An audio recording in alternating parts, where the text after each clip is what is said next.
15-ാം തീയതി പറയുന്നത് അബ്യൂസിന് എഗൻസ്റ്റ് ആയിട്ടുള്ള ഒരു ഡേ ആണ്. വയോജനങ്ങളെ അബ്യൂസ് ചെയ്യാൻ പാടില്ല എന്നുള്ള ഒരു ഡേ ആണ്.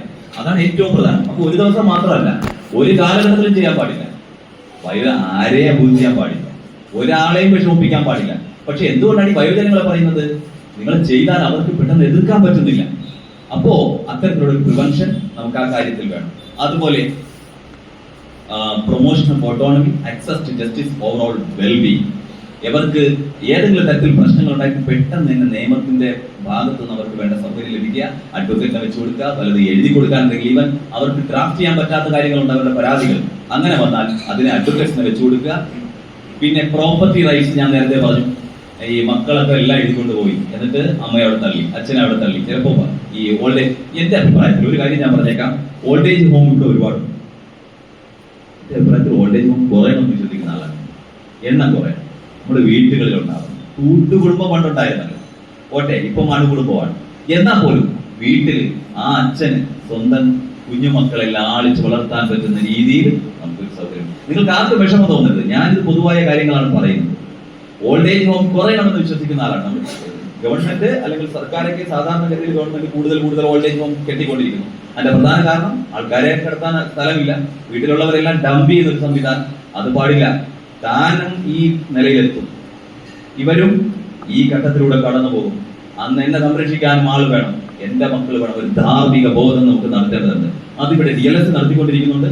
വയോജനങ്ങൾക്ക് മാത്രമല്ല, സ്കൂൾ കുട്ടികൾ ഉൾപ്പെടെ. അതിന്റെ പേരുകൾ സംവാദ സമയം, അതുപോലെ ഗോത്രവർദ്ധൻ, വിവിധ ഏകദേശം more than 18 projects and schemes അതൊക്കെ നടത്തുന്നുണ്ട്. അതെല്ലാം ഓരോരോ ടാർഗറ്റ് ഗ്രൂപ്പാണ്. നമ്മൾ സ്പെസിഫൈ ചെയ്തിട്ടാണ് ഓരോ കാര്യം ചെയ്യുന്നത്. അപ്പൊ ഇവരെ ഇന്ന് നടക്കുന്ന ചെയ്തൊരു ഐഡിയൽ സിറ്റുവേഷൻ നമ്മൾ ചിന്തിക്കുന്നതൊക്കെ നടക്കുമോ? ഇവിടെ നടക്കാൻ ഇത്രയും ആള്, ലോകത്തെ ഏറ്റവും വലിയ ജനസംഖ്യ രാജ്യമായി വന്നുകൊണ്ടിരിക്കുന്നു, വല്ലതൊക്കെ നടക്കും. നമ്മൾ നടക്കില്ല എന്ന് പറയുന്ന പല കാര്യങ്ങളും നടന്നിട്ടുണ്ട്. നമ്മുടെ പ്രതീക്ഷയും നമ്മൾ അതിനോടുള്ള ഏത് കാര്യത്തിലേക്കാണ് നമ്മൾ ലക്ഷ്യം വെച്ചിരിക്കുന്നത്, ആ ലക്ഷ്യത്തിലേക്ക് നിങ്ങൾ മുന്നോട്ട് പോയാൽ എല്ലാ കാര്യവും നടക്കും.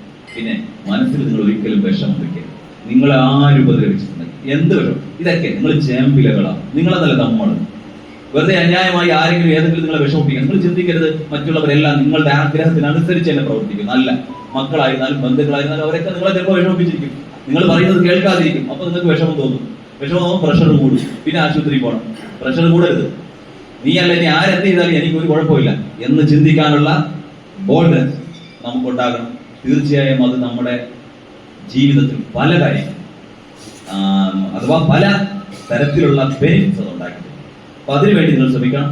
നിങ്ങളെ സപ്പോർട്ട് ചെയ്യാൻ എല്ലാവരും ഉണ്ട് തന്നെ.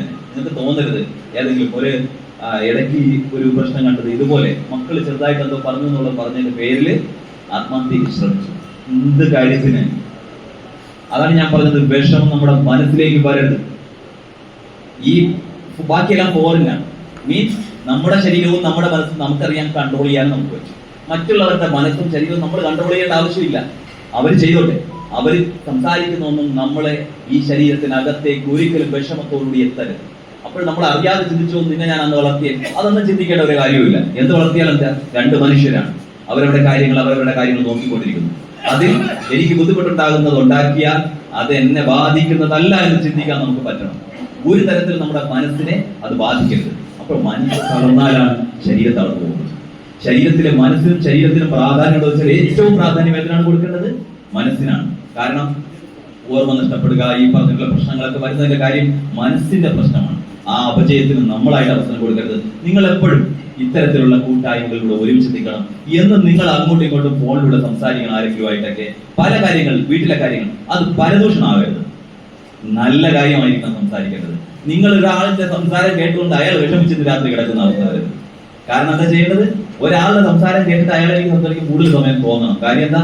ഇയാൾ ഇത് ചോദിച്ചാൽ എന്റെ പ്രശ്നങ്ങൾ പറഞ്ഞാൽ അയാൾ എനിക്ക് സപ്പോർട്ട് തരും. ആ രീതിയിൽ വേണം കാര്യങ്ങൾ മുന്നോട്ട് കൊണ്ടുപോകാൻ. അതിന് നിങ്ങൾക്ക് എല്ലാവർക്കും കഴിയും എന്ന് എനിക്ക് ഉറപ്പുണ്ട്.